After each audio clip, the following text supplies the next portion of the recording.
Je suis actuellement assis devant mon ordinateur, terrifié.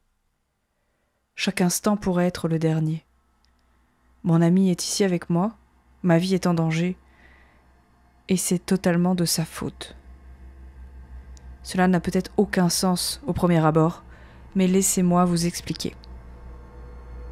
Tout a commencé plus tôt dans la journée, quand un de mes amis a fait irruption chez moi et a claqué la porte derrière lui. Il avait les yeux écarquillés par la peur et se tenait là, dos à la porte, respirant lourdement. Je lui ai demandé ce qui s'était passé, et il m'a raconté cette histoire. Il vivait avec sa tante depuis 1 an parce que ses parents étaient au Mexique. Ils effectuaient un travail de missionnaire dans un petit hôpital du sud du Mexique. La nuit précédente, un homme débraillé avait traversé l'entrée de l'hôpital en titubant. Il criait en espagnol et il semblait fou de terreur. On l'a amené jusqu'à une chaise et on l'a laissé s'asseoir. Alors qu'il reprenait son souffle, il a raconté son histoire dans un anglais approximatif. Il a affirmé que sa sœur avait été tuée par quelque chose qu'il appelait la muerto blanco. Il n'arrêtait pas de dire qu'elle allait s'en prendre à lui ensuite. Confus, ils lui ont demandé ce qu'était ou qui était la muerto blanco. Avec un regard de peur insondable sur son visage, il explique que la muerto blanco signifie la mort blanche. Elle est l'âme d'une fille qui est morte il y a des années. Elle est morte de sa propre main, dit-il, esseulée et mal aimée. Elle détestait tellement la vie qu'elle voulait effacer toute trace d'elle sur terre. Son désir d'effacer complètement sa mémoire était si grand qu'elle est revenue d'entre les morts sous la forme d'un esprit vengeur, déterminé à tuer tous ceux qui connaissaient son existence. C'est une fille, mais c'est pas une fille, continue-t-il. Elle n'est pas morte, mais pas vraiment vivante. Elle a des yeux noirs et froids qui pleurent du sang. Elle marche sans jamais sembler bouger d'un pouce. Elle traque ses victimes, comme un animal sauvage, les poursuivant à travers les rivières et les vallées, les ramenant chez elle. Vous n'êtes jamais vraiment conscient qu'elle vous suit, jusqu'à ce que vous entendiez son coup révélateur à votre porte d'entrée. Elle frappe 1 fois pour votre peau, qu'elle utilisera pour rapiécer sa propre chair en décomposition. 2 fois pour vos cheveux, qu'elle arrachera entre ses dents. 3 fois pour vos os, dont elle fera des massues.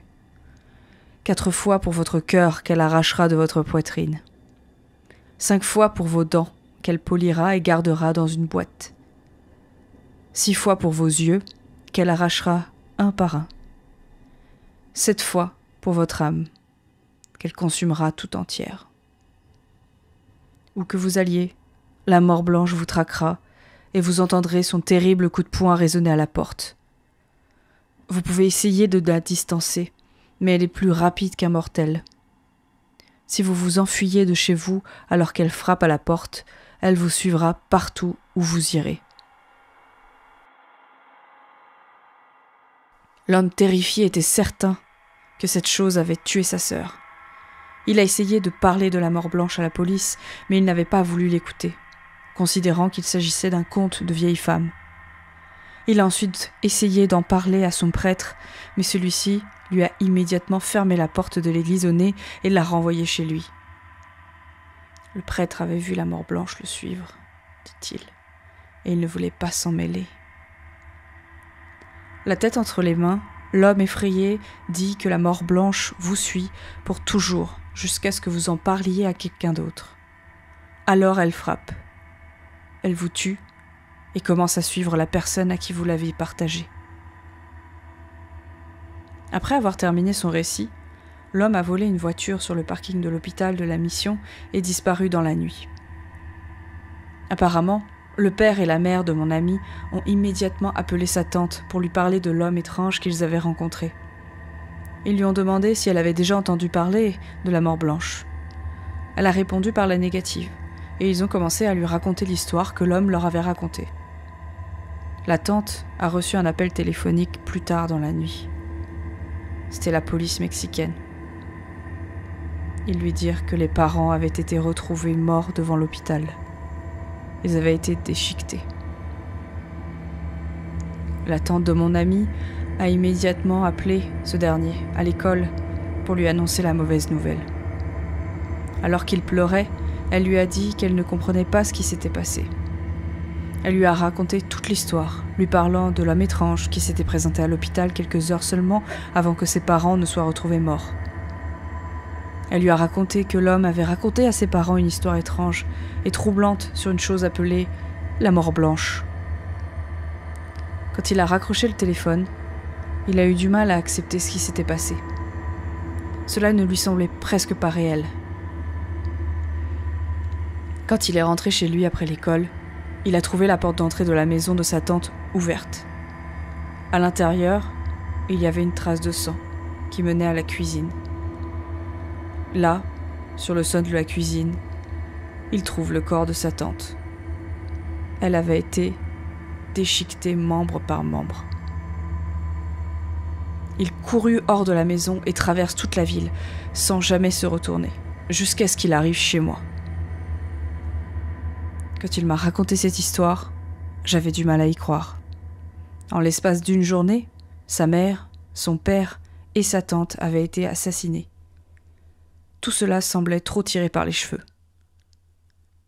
Mais avant que je puisse dire un mot, mon ami et moi avons tous les deux reculé d'horreur en entendant frapper à ma porte d'entrée. Cela fait maintenant 1 heure que nous fixons la porte, sans vouloir l'ouvrir. On frappe toujours, de plus en plus fort. Elle n'abandonne jamais. Elle n'abandonne jamais. La Muerto Blanco est instoppable. Je pense qu'elle veut nous effrayer, mon ami et moi. Je pense qu'elle veut que nous nous accusions mutuellement. Et c'est ce que je fais, je blâme mon ami. C'est entièrement de sa faute. Il n'aurait jamais dû parler d'elle. Alors que je suis assis ici dans ma maison, à côté de mon ami, tous les deux écoutant ce cliquetis hideux qui devient de plus en plus fort, je souhaite beaucoup de choses. Je souhaite qu'elle ait tué mon ami avant qu'il n'arrive chez moi. S'il n'avait jamais pu me parler d'elle, je ne serais pas en danger maintenant. Je suis désolée de l'avoir rencontrée. Et je suis désolée pour vous aussi. Je suis désolée de vous avoir partagé cette histoire. Je suis désolée de vous avoir parlé de la mort blanche. Parce que maintenant que vous la connaissez, c'est à vous qu'elle s'en prendra.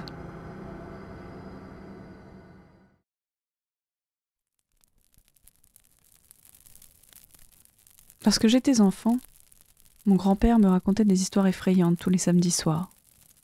Je les attendais avec impatience chaque semaine, et je sautais souvent sur le canapé pour le harceler et lui demander de les commencer. Les histoires variaient. Elle parlait de bateaux piratentés qui, des centaines d'années plus tard, voguaient encore en pleine mer sans aucun port en vue, ou de vieilles écoles qui avaient toutes été fermées il y a 50 ans à la suite de la disparition mystérieuse de plusieurs enfants. Un soir, cependant, mon grand-père me dit qu'il n'était pas prêt à me raconter une longue histoire, car il venait de se remettre d'un léger rhume et voulait se reposer. Au lieu de cela, il m'a raconté une petite histoire qu'il prétendait réelle. Il m'a demandé si je connaissais les morts-vivants, comme les vampires ou les fantômes, et si je savais qu'ils ne pouvaient pas voir leur propre reflet. J'ai acquiescé, ayant lu ce folklore vampirique dans plus de livres de chair de poule que je ne peux m'en souvenir. « Eh bien, dit-il, en s'asseyant sur le canapé et en enlevant ses lunettes, il y a en fait une très bonne raison à cela, mon petit-fils. Tu vois, les miroirs ne sont pas simplement des morceaux de verre qui montrent un reflet. Ce sont des fenêtres sur un autre monde, un monde bien différent du nôtre. Un monde que certains appellent l'au-delà. La personne que tu crois être ton reflet est en fait ton esprit qui attend que tu le rejoignes à ta mort. En attendant, son travail consiste à te tenir à l'écart de son monde, mais tu sais pourquoi j'ai parlé des vampires ? Je secouai la tête, captivé et impatient de savoir ce qu'il allait dire. Quand ils sont devenus des morts vivants, leur esprit a disparu. Il a claqué des doigts en l'air et a fait un bruit sourd. Disparu, juste comme ça. C'est pour cette raison, mon petit, que personne ne peut les empêcher d'entrer dans l'autre monde, l'au-delà. Ils peuvent aller et venir librement dans les deux mondes, comme s'il s'agissait d'une porte ouverte. Mais ce qui est vraiment effrayant, c'est que, Tu sais qu'un vampire te transforme en vampire en te mordant. » J'acquiesçais, encore plus anxieux et craintif. Ce n'est pas tout à fait vrai. Ce qu'ils font vraiment, c'est aller dans l'autre monde, trouver ton esprit, attendre qu'il se déplace devant un miroir, et le tuer. Il s'est soudain mis à crier, ce qui m'a fait presque tomber du canapé. Il se penche à l'envers moi, essayant de me faire transpirer un peu plus qu'il ne le fait habituellement en racontant ce genre d'histoire. « Et alors, tu deviendras l'un d'entre eux. » Il sourit et me dit de me brosser les dents, d'aller me coucher, me laissant trembler en me dirigeant vers l'étage. Alors que je me trouvais dans la salle de bain en train de me brosser les molaires, j'ai fini et posé ma brosse à dents en m'approchant de mon reflet. Curieux, j'ai pressé ma main contre lui, puis je l'ai déplacé, essayant de tromper mon reflet et de lui faire le mauvais mouvement.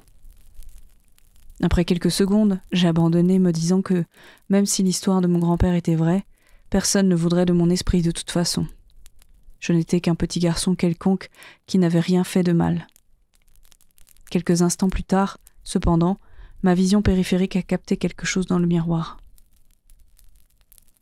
On aurait dit une main qui commençait à s'agripper au cadre.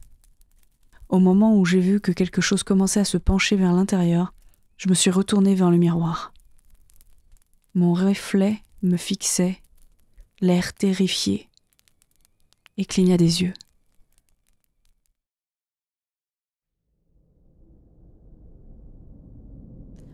L'histoire que je vais vous lire est extraite d'un livre pour enfants de 1920, intitulé « Une impasse à Warwickshire et autre histoire de vérité impossible ».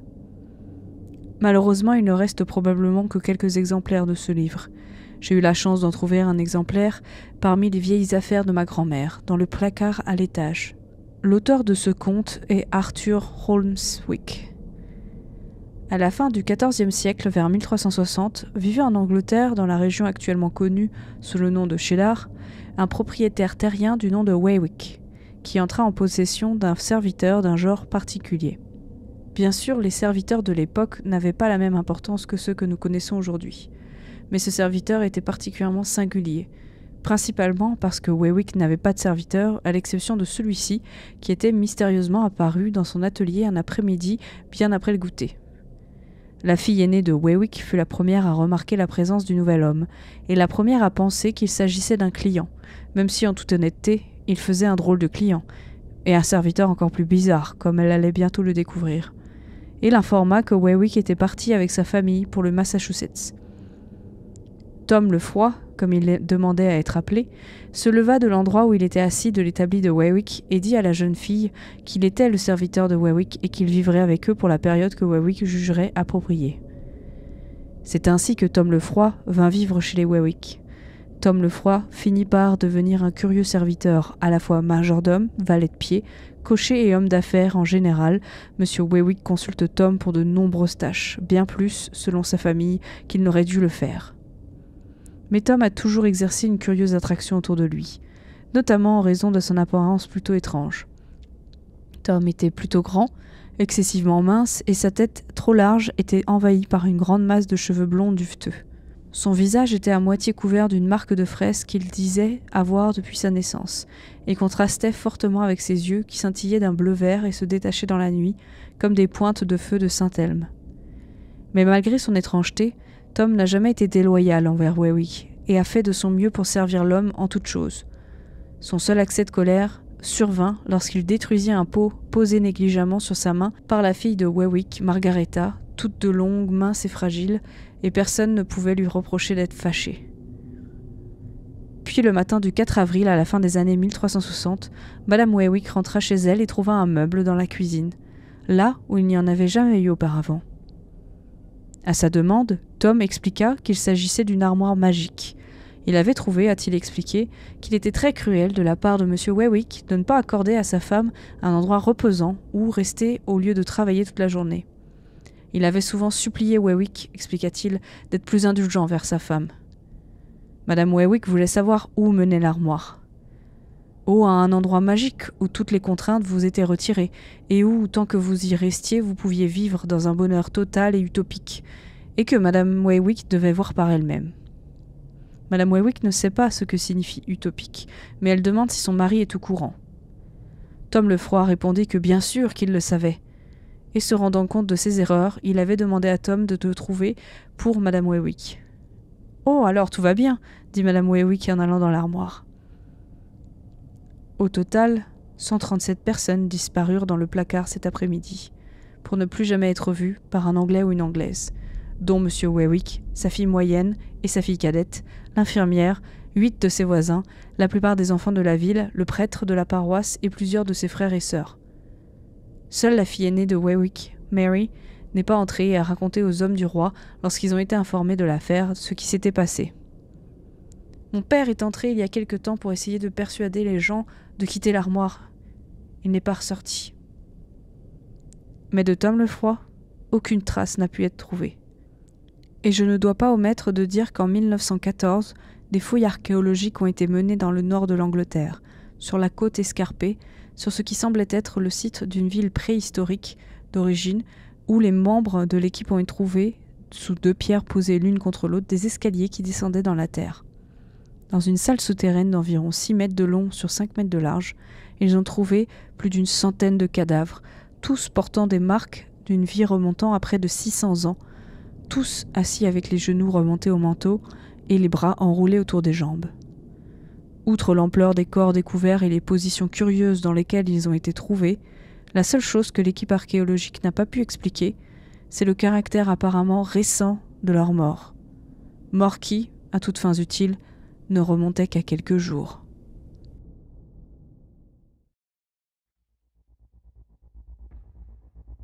Après la guerre civile, le comté de Fairfax en Virginie aux États-Unis s'est peuplé et un asile d'aliénés y a été construit. Personne ne voulait vivre à proximité de l'asile, et en raison de l'indignation publique, l'institution a été fermée plus tard. L'administration a transféré les patients en 1904, une fois le processus achevé. Pendant le transfert, certains patients se sont échappés et se sont cachés dans les bois et les forêts environnantes. Ces individus étaient perdus, délirants et dangereux. La plupart d'entre eux ont été retrouvés, à l'exception de Marcus Lauster et de Douglas Griffin. Les autorités locales ont trouvé une piste tracée par les 2 hommes, jonchée de lapins mutilés à moitié dévorés. La piste s'enfonçait dans les bois jusqu'à un tunnel traversant un large ruisseau. C'est là qu'ils ont trouvé Marcus, pendu à l'entrée du tunnel avec un mot attaché à son pied. On pouvait y lire « Vous ne me retrouverez jamais, même si vous essayez de toutes vos forces. » Signé « L'Homme Lapin ». Depuis, ce tunnel s'appelle le pont de l'Homme Lapin. La légende dit que si vous marchez jusqu'au tunnel vers minuit, l'Homme Lapin vous attrapera et vous pendra à l'entrée du pont. Des morts et des phénomènes étranges ont toujours été liés au Bunnyman Bridge, le pont de l'Homme Lapin. Un jeune homme de Clifton, en Virginie, est tombé sur le pont alors qu'il voyageait. Plus tard, il a tué ses parents et a traîné leur corps dans les bois pour les pendre au pont avant de se suicider. En 1943, 3 jeunes ont été retrouvés morts, pendus au pont. Leurs corps étaient lacérés et des notes étaient attachées à leurs pieds. Toutes disaient « Vous n'attraperez jamais l'Homme Lapin ». En 2001, après avoir entendu cette histoire, 6 étudiants locaux et un guide ont fouillé la région et n'ont trouvé que des parties de lapins mutilés pendant leurs recherches. Ils ont rapidement quitté la forêt après avoir entendu des bruits et aperçu des silhouettes dans les bois.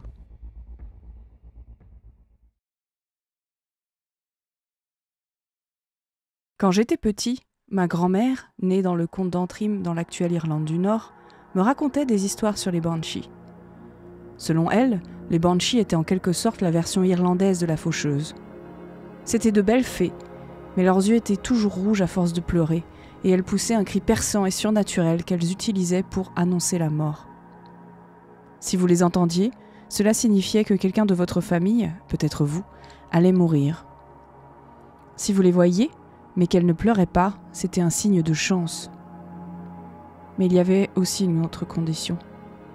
Si vous la voyiez et vous l'entendiez pleurer en même temps, vous alliez mourir d'une mort horrible et violente. En grandissant, j'ai mis de côté ces notions superstitieuses. Les gens avaient de nombreuses croyances étranges dans le vieux pays, et j'étais trop vieux pour croire aux fées.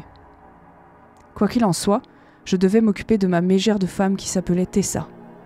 Cette paresseuse n'aurait jamais levé le petit doigt pour m'aider ou trouver un vrai travail, mais Dieu me garde d'essayer de faire des heures supplémentaires à l'usine. « Où étais-tu » me disait-elle. « Je parie que tu étais en train de coucher avec quelqu'un d'autre. Tu ferais mieux d'espérer que ce n'est pas le cas, parce que si je découvre que c'est le cas, je te récupérerai jusqu'au dernier centime que tu as gagné, espèce de bon à rien. » Au bout d'un moment, j'ai commencé à me demander pourquoi je l'avais épousée. Elle était très belle, mais elle manquait toujours de confiance en elle. Elle avait commencé par être assez gentille, mais sa cuisine délicieuse et son ménage méticuleux ont disparu après notre mariage.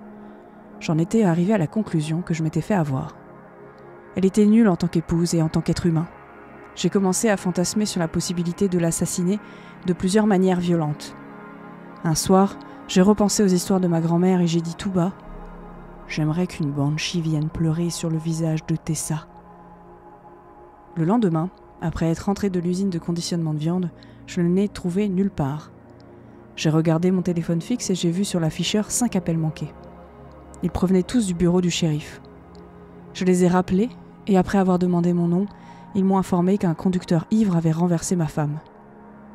Elle marchait sur le trottoir, m'a dit l'homme, et la femme ivre dans la voiture s'était évanouie, avait fait une embardée sur le trottoir et l'avait écrasée contre un bâtiment abritant un café où environ 27 personnes étaient en train de se détendre avec une tasse de café.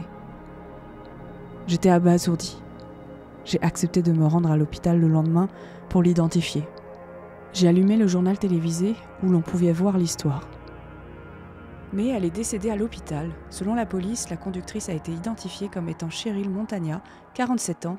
L'image d'une grosse femme d'une quarantaine d'années est apparue à l'écran, qui est décédée sur les lieux de l'accident.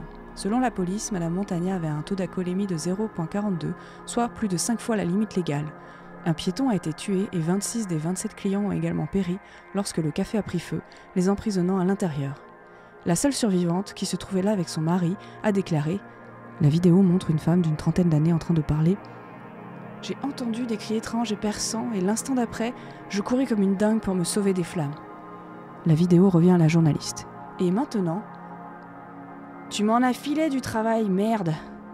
Ah bien, ça fait un moment que je cherchais à faire payer quelqu'un de sa stupidité. » dit la voix de la femme sur la chaise à côté de la mienne.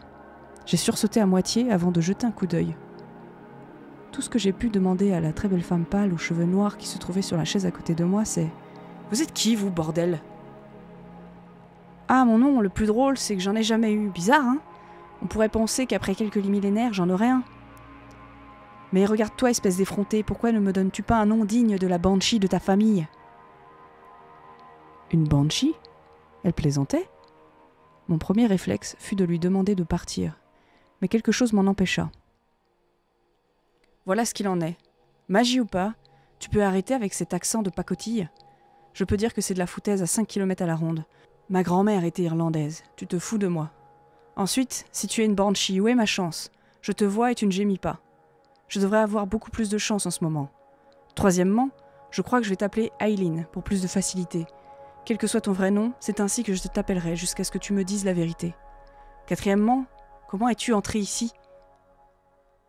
D'accord, a-t-elle répondu, tu m'as eu. Je peux imiter la voix de qui je veux, et je faisais juste une blague. Tu veux de la chance? Va regarder dans le fond de la boîte de tampons, au fond de l'armoire de la salle de bain, pas celle qui est devant, celle qui est derrière. En fait, je n'ai pas de vrai nom, mais j'aime bien le nom d'Aileen. Et pour ce qui est de savoir comment je suis arrivée ici, je suis une banshee, je peux aller où je veux. Je suis ici parce que je t'ai entendu hier soir. Tu m'as demandé de ruiner cette harpie que tu as épousée. Je pense que j'ai fait un travail splendide. Un peu de dommages collatéraux, mais sinon, ce n'est pas trop mal. D'accord, dis-je. Viens avec moi dans la salle de bain, Aileen. Nous allons voir si tu dis la vérité ou non. Je vais regarder dans l'armoire et si tu dis la vérité, je vais trouver quelque chose de bien. Elle m'a obéi. Nous sommes allés dans la salle de bain et j'ai ouvert le placard. Tout au fond, il y avait une boîte de tampons bleus et jaunes. D'accord, la voilà. Je l'ai ouverte et j'ai trouvé quelques papiers dans une enveloppe. L'un d'eux était le testament de Tessa. Il disait qu'elle avait environ 250 millions de dollars à la banque et 50 millions en actions, et que tout me revenait. Il y avait aussi un autre document. Il s'agissait d'une police d'assurance vie de 500 000 $. J'en étais le bénéficiaire. J'étais choquée. Lorsque nous nous sommes mariés, elle ne m'a jamais dit qu'elle était pleine aux as. À bien y réfléchir, je n'ai jamais su grand-chose d'elle. Elle était très silencieuse lorsque je lui posais des questions sur son passé. Il y avait aussi une coupure de journal qui disait qu'elle avait gagné une grosse loterie avant notre rencontre. « Alors tu es vraiment ?» ai-je commencé. « Oui, je suis une banshee », répondit Aileen. J'ai vu ses yeux pour la première fois. Ils étaient d'un rouge pur. Le gémissement que la femme a entendu aux informations, c'était moi. Tout le monde dans ce magasin, sauf elle, m'a regardé quand j'ai commencé à gémir. C'est pour ça qu'ils sont morts. Je les regardais fixement. Merci Aileen, tu es la meilleure chose qui me soit arrivée. Elle sourit. Tu sais Alex, tu es plutôt mignon, je pense que j'aimerais mieux te connaître. Puis-je rester avec toi ? Je t'observe de loin depuis ta naissance. J'ai accepté. J'étais heureux d'avoir une femme qui était jolie, gentille et qui me portait chance. Après l'enterrement de Tessa et mon héritage, j'ai commencé à sortir ouvertement avec Aileen, qui a adopté le nom de famille Early. Elle était une partenaire modèle et, quelques mois plus tard, nous nous sommes mariés dans la cathédrale Saint-Roisin. J'étais ravie. Il n'y avait qu'un seul avertissement. Ne jamais lui briser le cœur. Si tu le fais, je ne pourrai plus contrôler mes capacités. Tu mourras, m'a-t-elle dit. Je n'ai jamais voulu lui faire de mal, c'était donc une règle facile à suivre. Nous menions un train de vie somptueux et nous avons déménagé dans un quartier agréable où nous faisions l'envie des voisins. Certains jusqu'à la jalousie pure et simple. Au fil des ans, nous avons eu 3 jolies petites filles et 2 beaux fils. Elle était une si bonne épouse que nous nous disputions rarement et quand nous le faisions, les problèmes mineurs se résolvaient rapidement. Je l'aimais et elle m'aimait. Elle est devenue mère de famille et ses yeux ont commencé à s'éclaircir. Ils se sont révélés plus verts que des émeraudes posées dans l'herbe. Mais en vieillissant, elle n'a pas changé. J'ai été soumis au processus naturel de vieillissement qui, même avec ses capacités à porter chance, était apparemment inévitable. Peu après mon 73e anniversaire, j'ai appris 2 choses. Que ma fille Patty était à nouveau enceinte et que j'avais un cancer du poumon. J'étais en train de mourir. Je lui ai parlé du diagnostic du médecin quand je suis rentrée à la maison. Elle a soupiré. « Je t'ai dit de ne jamais me briser le cœur, mais en tant que mortel, tu as toujours été destiné à le faire. Si tu ne m'avais pas dit que tu allais mourir, j'aurais pu faire en sorte que tu vives. J'aurais même pu te rendre immortel et sans âge comme moi. Il te suffisait de me faire confiance. Je suis responsable de la vie et de la mort pour toi, tu te souviens ? Et me dire que tu vas mourir, c'est comme faire un vœu en ce sens. Même une banshee a le droit d'avoir le cœur brisé quand quelqu'un qu'elle aime choisit de mourir. Pourquoi n'as-tu pas pu me demander l'immortalité ? Je t'aimerai toujours, Alex, mais... » Elle m'a embrassée et j'ai vu ses yeux de jeune fille se remplir de larmes. « Au revoir, mon amour. » Et elle s'est mise à gémir. Je n'ai jamais vu notre voisin jaloux me viser à travers la fenêtre de notre cuisine avec son Magnum 44.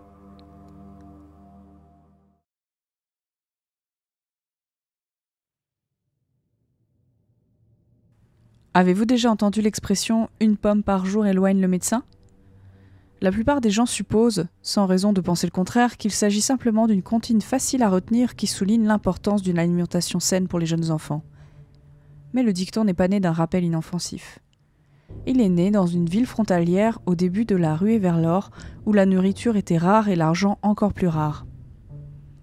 Un mois d'août, alors qu'une grave sécheresse avait frappé la région, une série de meurtres sanglants a frappé la ville. Chaque nuit, une maison était cambriolée et quiconque voyait l'envahisseur était rapidement et sauvagement abattu. Et rien n'était jamais volé, à l'exception de quelques restes de nourriture. Au bout de 2 semaines, l'épicier local a déposé quelques pommes et un verre de lait sur la place de la ville pendant la nuit. Il se cacha ensuite dans la tour de l'église, espérant apercevoir les passants. Luttant contre la fatigue, l'épicier attend le moindre signe de vie en contrebas. Peu après minuit, il est récompensé par un spectacle glaçant. Un homme, portant un sac noir rempli d'outils métalliques à l'éclat terne et couvert de bandages en tissu de la tête aux pieds, apparut en titubant. Il s'arrêta à la vue des pommes et du lait, puis tourna la tête, comme s'il cherchait celui qui avait osé lui faire du mécénat. Saisi de peur, l'épicier s'esquiva et resta caché jusqu'au lever du soleil. L'homme étrange n'avait pris qu'une seule des pommes et n'avait même pas touché au verre de lait.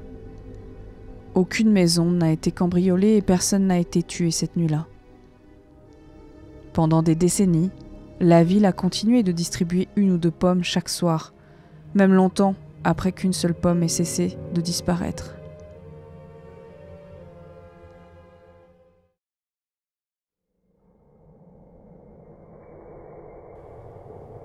Je me souviens encore de ce jour. J'ai l'impression que cela fait une éternité, alors que cela ne doit pas remonter à plus de quelques mois.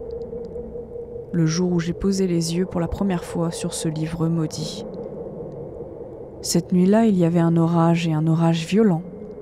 J'étais assise dans mon salon, savourant une tasse de thé et regardant la pluie dehors, tandis que le tonnerre grondait et que les éclairs fendaient le ciel nocturne. Le feu crépitait en arrière-plan, répandant sa chaleur dans toute la pièce. Soudain, on frappe à la porte d'entrée. Me demandant qui pouvait bien me déranger à une heure aussi tardive et dans quel but, je me suis lentement levée de ma chaise, j'ai marché jusqu'à la porte d'entrée et l'ai ouverte. Un homme se tenait à l'extérieur. Non, homme n'est pas le bon mot pour décrire la chose qui se tenait devant moi. Il avait la forme d'un homme, c'est vrai, mais il y avait quelque chose d'anormal chez lui. Quelque chose de troublant. Il mesurait environ 1,80 m mais semblait plus grand, vêtu d'une longue robe noire à capuchon qui lui tombait sur le haut du visage et projetait une ombre qui masquait le reste de ses traits. « Qui êtes-vous » demandai-je nerveusement. « Que voulez-vous de moi » Des plis de sa robe, il sortit un petit livre noir, relié en cuir noir avec une sorte d'écriture étrange sur la couverture. « Prends ça et vois la vérité », a-t-il dit avant de se retourner et de s'éloigner calmement. Je refermai la porte derrière lui en tremblant. Je ne savais pas pourquoi, mais cet étrange homme me troublait. En regardant le livre, j'ai eu une envie inexplicable de le lire. Je l'ai donc apporté dans mon bureau et l'ai posé sur la table. En y regardant de plus près, le livre semblait extrêmement vieux et usé, comme s'il pouvait se détacher à tout moment. L'écriture était manifestement une sorte de langue ancienne, mais ne ressemblait en rien à ce que j'avais vu.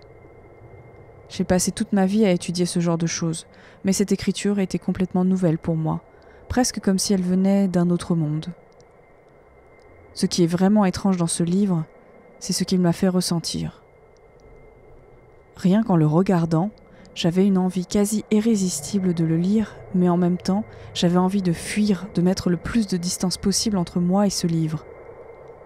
Il semblait contre nature, comme s'il y avait quelque chose de profondément violent dans sa présence, mais aussi de profondément intrigant. En tant qu'universitaire, j'ai estimé qu'il était de mon devoir de percer les mystères de ce texte, et j'ai donc pris un moment pour me rassurer, avant de m'asseoir et d'ouvrir le livre. La première page portait la même inscription que celle qui figurait sous la couverture. Mais en regardant, la chose la plus extraordinaire s'est produite. L'étrange écriture s'est réarrangée en anglais sous mes yeux. Le titre du livre apparaissait avec la simple mention « The Truth », la vérité. Il n'y avait pas d'auteur crédité ni d'autres informations, juste « The Truth ». Toutes mes réserves se sont envolées. Je devais savoir ce qui était écrit dans ce livre. J'ai tourné la page et aujourd'hui encore, je regrette ma décision. Dès que j'ai posé les yeux sur la 2e page, j'ai su que quelque chose n'allait pas. J'ai entendu des chuchotements étranges et incompréhensibles qui semblaient émaner des pages mêmes du livre, et j'ai senti un frisson me parcourir l'échine au son des voix. J'étais incapable de détourner le regard, incapable d'arrêter de lire. Pendant des heures, j'ai lu contre mon gré, le livre décrivant des choses terribles avec des détails si vivants qu'ils me rendaient physiquement malade. Il y était question de monstres anciens, d'horreurs et d'êtres qui dépassaient les cauchemars les plus terribles, de perversions de la nature trop horrible et maléfique pour en parler. À chaque mot que je lisais, les chuchotements s'amplifiaient et, à la fin, c'était une cacophonie assourdissante de cris dans une langue que je ne comprenais pas. Enfin, j'ai atteint le dernier chapitre et les voix se sont soudainement tues. Je n'ai cependant pas pu m'arrêter de lire. Cette dernière partie s'est avérée être la pire. Elle me décrivait, avec des détails atroces, le destin de ceux qui lisent le livre et le démon ancien qui garde ses pages. Je ne souhaite pas raconter moi-même de telles horreurs. Cela ne ferait que nuire à votre santé mentale et hâterait ma propre fin inévitable si elle n'a pas encore été suffisamment accélérée. Il suffit de dire que je suis tourmentée chaque nuit par les pires cauchemars que l'esprit d'un mortel puisse produire. Je suis peut-être en sécurité pour l'instant, mais à ma mort, le gardien du livre s'appropriera mon âme pour toujours. Bien sûr, le livre a eu un effet positif. Je connais maintenant la vérité. Je comprends la nature même de l'existence, les lois qui régissent la réalité elle-même. Grâce à ces nouvelles connaissances, j'ai découvert un moyen de sauver mon âme. Si, de mon vivant, quelqu'un d'autre lit le livre, je serai libre. Mon âme immortelle pourra passer dans l'autre monde après ma mort, et le nouveau lecteur prendra ma place en tant que propriété du gardien. Vous vous demandez peut-être pourquoi je publie cet article en ligne, au lieu de remettre le livre à quelqu'un en espérant qu'il le lira. C'est très simple. Je sais déjà que cela va marcher. Je sais que quelqu'un, quelque part, lira ce livre et désirera la vérité pour lui-même. Je sais que cette personne me cherchera et qu'elle acceptera volontiers le livre. Je connais aussi le destin de cette personne, mais je ne vous le dévoilerai pas. Après tout, vous le saurez vous-même bien assez tôt. Je vous attends.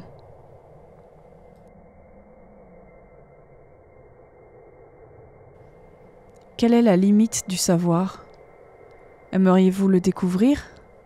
Donnez-moi votre avis en commentaire, likez la vidéo si cela vous a plu et abonnez-vous pour ne pas rater la prochaine qui s'annonce étonnante.